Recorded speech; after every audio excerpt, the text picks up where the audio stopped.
Aujourd'hui, je viens avec une vidéo qui va beaucoup vous aider. À quel moment ouvrir sa boutique physique? Si vous avez une boutique en ligne et que vous avez beaucoup de revenus, ne vous empressez surtout pas d'ouvrir une boutique physique pour impressionner je ne sais pas trop qui. Je vais partager mon expérience, du moins notre expérience avec la boutique en ligne, la boutique physique. Ensuite, ce sera à vous de prendre la décision de si vous voulez ouvrir votre boutique physique.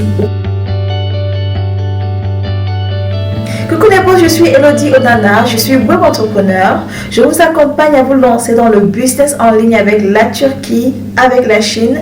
Je vous accompagne à utiliser Internet pour lancer une activité génératrice de revenus.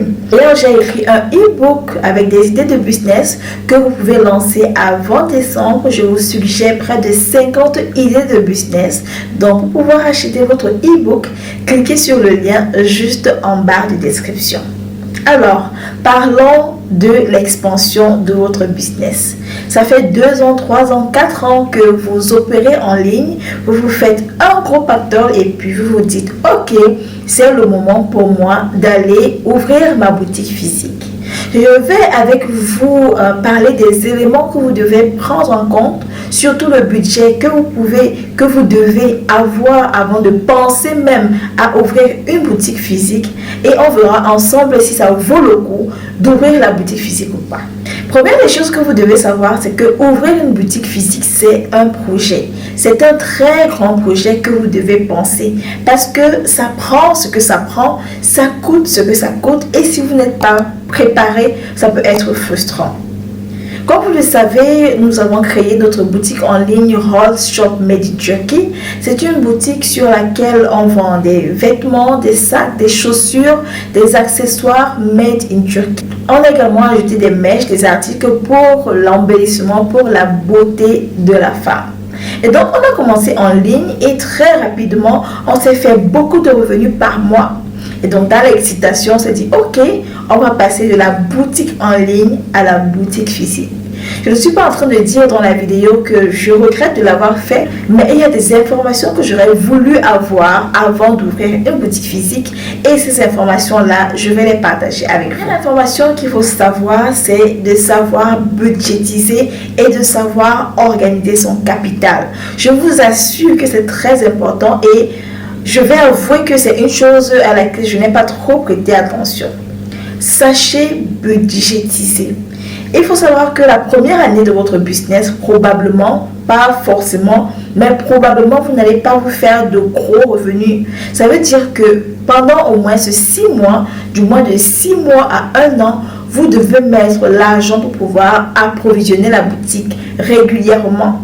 Et approvisionner la boutique sur quelle fréquence? Disons 1 fois par semaine. Ça veut dire que chaque semaine, que vous ayez eu des ventes ou pas, qu'il y ait l'argent qui soit rentré ou pas, vous devez pouvoir approvisionner votre boutique. Et maintenant, par rapport au budget, ça dépend. Est-ce que vous avez une petite, moyenne, très grande boutique? Si vous avez une petite boutique, même si vous avez une petite boutique, je vous assure que le budget n'est pas petit, parce que si vous voyez l'approvisionnement sur chaque semaine, multiplié par 4, ça fait l'approvisionnement sur 1 mois, ça fait quand même un gros pactole. Donc, prévoyez ça. Ce que vous allez prévoir, c'est les impôts. Ne fuyez pas les impôts, parce que si vous fuyez les impôts, ça va vous rattraper. Si vous fuyez les impôts, je vous assure que ça va vous rattraper. Donc, sachez déjà que les impôts, quand vous ouvrez une entreprise, quand vous ouvrez une boutique, vous allez avoir affaire à ça. Il ne faudrait pas attendre d'accumuler et vous retrouver en train de payer des dettes ou des amendes, je ne sais pas trop quoi. Gérer les impôts, allez même, je ne sais pas trop, à la direction des impôts, essayez de vous renseigner sur le type d'entreprise que vous devriez ouvrir.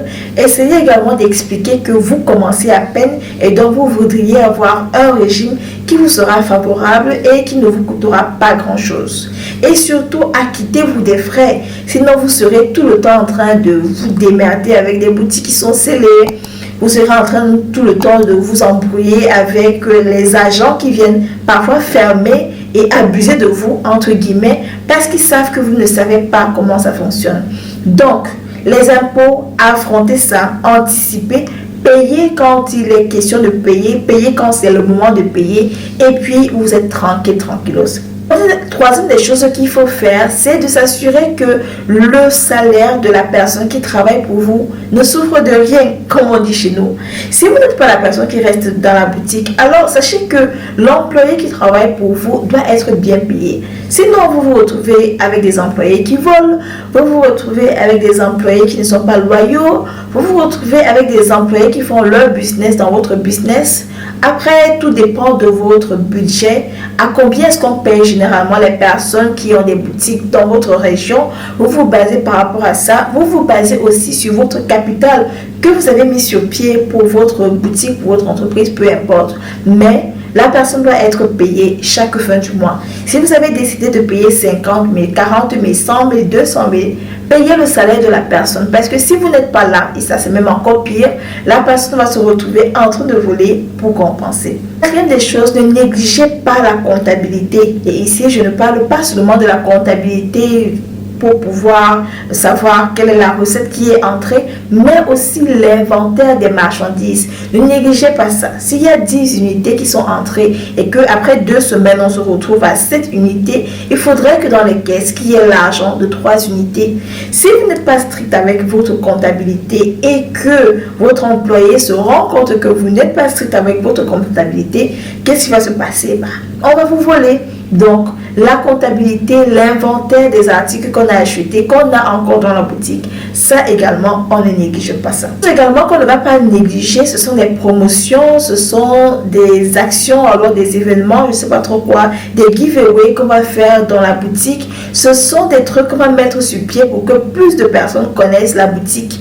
Parce que la boutique en ligne, c'est une chose, la boutique physique, c'est une autre chose. La publicité de la boutique physique peut continuer de se faire sur les différentes plateformes que vous avez choisies, mais il faudrait qu'on voit votre boutique au max. Donc, les vidéos, vous pouvez poster au max. Vous pouvez poster les vidéos de unboxing de vos clients. Vous pouvez poster autant de contenu que possible. La communication continue. Ce n'est pas parce que vous avez la boutique physique que la publicité sur les réseaux sociaux doit s'arrêter. Au contraire, si avant vous postiez une fois, vous deviez poster encore plus. Et après, il faut savoir qui s'occupe de cette communication-là sur les réseaux sociaux. Est-ce que c'est la personne qui travaille pour vous? Est-ce que c'est vous qui vous occupez de ça? Il faut pouvoir être clair par rapport à ça. Qui s'occupe de cette communication-là?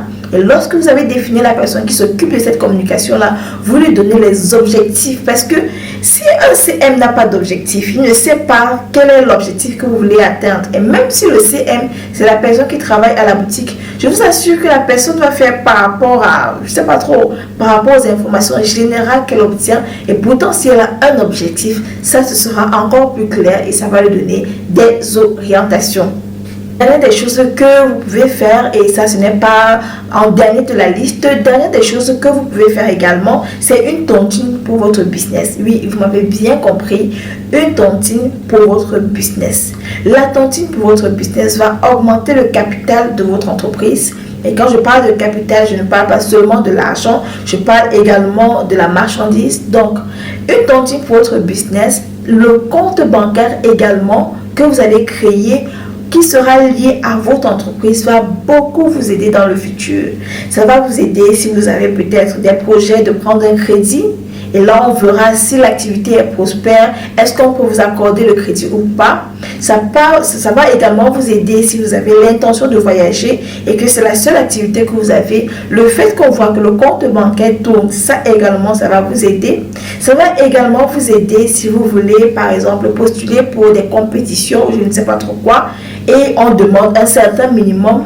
Et avoir un compte bancaire qui est lié à l'entreprise va permettre d'effectivement mesurer est-ce que votre business est profitable ou pas. Nous sommes parvenus à la fin de la vidéo, les boss. J'espère qu'elle vous aura aidé. J'espère qu'elle vous aura donné encore plus d'informations sur est-ce que c'est le moment d'ouvrir la boutique physique ou pas.